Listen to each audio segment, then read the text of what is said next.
India versus ইংল্যান্ডের যে ম্যাচটা হলো টি-20 বিশ্বকাপের সেমিফাইনাল। তো এই ম্যাচটার মধ্যে আমি যেটা দেখলাম রে ভাই, ইন্ডিয়া 250+ করছে। ইংল্যান্ড কিন্তু ম্যাচটা জেতার অনেক চেষ্টা করছিল, বাট ইন্ডিয়া জাসপ্রীত বুমরা এর কারণেই কিন্তু ম্যাচটা জিতলো। এখন অনেকেই বলতে পারেন ভাই আপনি কিভাবে শিওর হইলেন, আর জাসপ্রীত বুমরার অবদানটা কি? তো অবদান এটাই যে ইন্ডিয়ার বলারদের যে পিটাইছে রে ভাই, যারা 3 ওভার করছে বা 4 ওভার করছে তাদেরকে যেভাবে পিটাইছে ইংল্যান্ডের ব্যাটার, এবং ইংল্যান্ডের এক ব্যাটসম্যান সেঞ্চুরিও পেয়েছে। তো কথা হচ্ছে যে জাসপ্রীত বুমরা যে বলটা করছে 4 ওভার, সে কিন্তু অসাধারণ বল করছে রে ভাই। মানে হার্দিক পান্ডিয়া এবং জাসপ্রীত বুমরা এই দুইটা বলারের কারণেই কিন্তু আজ ইন্ডিয়া ফাইনালে গেল, নয়তো কিন্তু ইন্ডিয়ার মতো টিম যাইতে পারতো না। হ্যাঁ, যাইতে কোনোভাবে পারতো না, কারণ 250+ রান ইংল্যান্ড কিন্তু চেঞ্জ করতে পারতো যদি জাসপ্রীত বুমরা আজকে এই ভালো বলটা না করতো রে ভাই।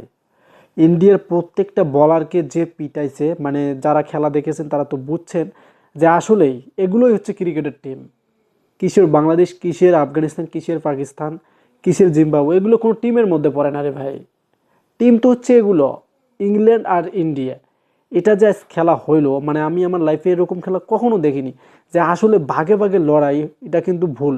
সিঙ্গে সিঙ্গে যে লড়াই হয় সেটাই আজকে আমরা দেখলাম। তো এটাই টিম ইন্ডিয়া কিন্তু এরকমই, যে রানটা তারা করছে রে ভাই, এটা কিন্তু একদম হাই মানে রান হয়ে গেছে। 255 রান কিন্তু এটা মুখের কথা না, 4 গোনা না যে চেঞ্জ করা। তারপরেও ইংল্যান্ডের ব্যাটসম্যানরা অনেক চেষ্টা করছিল। প্রত্যেকটা ব্যাটসম্যান এসে প্রথম বলেই 6 মারে এবং 2টা করে 6 মেরে উইকেট হয়ে যায়। বাট শেষ পর্যন্ত যে আপনার হচ্ছে যে জাসপ্রীত বুমরা, তবে ক্যাপ্টেন্সিটা সূর্যকুমার যাদবের যে ক্যাপ্টেন্সি অসাধারণ হয়েছে রে ভাই। মানে এই জাসপ্রীত বুমরার ওভারগুলো কিন্তু শেষ করেনি তিনি, তিনি রেখে দিয়েছিল 17 ওভার যে ওভারটা ছিল, 17 নম্বর যে ওভারটা ছিল, এটা কিন্তু খুব ইম্পর্টেন্ট একটা ওভার ছিল। ওই ওভারে কোনো বাউন্ডারি খায়নি জাসপ্রীত বুমরা। তো ওই ওভারটা কিন্তু মানে শুধু সিঙ্গেল রান হয়েছে।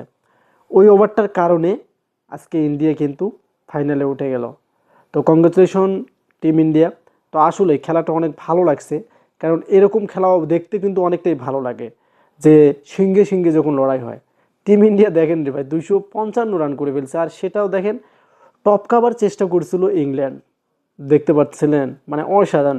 তো আসলে জাসপ্রীত বুমরার কথাটা মানে না বললেই নয়। তবে ফির এদিকে ইন্ডিয়ার সঞ্জু স্যামসন, সে তো মনে করেন সেই লেভেলের ব্যাট করতেছে রে ভাই। 89 রানের যে একটা ইনিংস, অসাধারণ। তবে বোলিংয়ের কথা আমি কেন বলতেছি, বোলিংয়ে জাসপ্রীত বুমরার অবদান ভালোই আছে। সে যদি ভালো বল না করতো তাহলে কিন্তু এদিকে আবার ইংল্যান্ড আপনার হচ্ছে যে ফাইনালে উঠে যাইতো, 100-তে 100 কিন্তু ইংল্যান্ড ফাইনালে যাইতো। তো এখন নেক্সট ফাইনাল হচ্ছে আপনাদের নিউজিল্যান্ড ভার্সেস টিম ইন্ডিয়া। তো ওখানেই দেখা যাবে আসলে ইন্ডিয়া আজকে যেমন খেললো আজকে সেদিন খেলতে পারবে কিনা।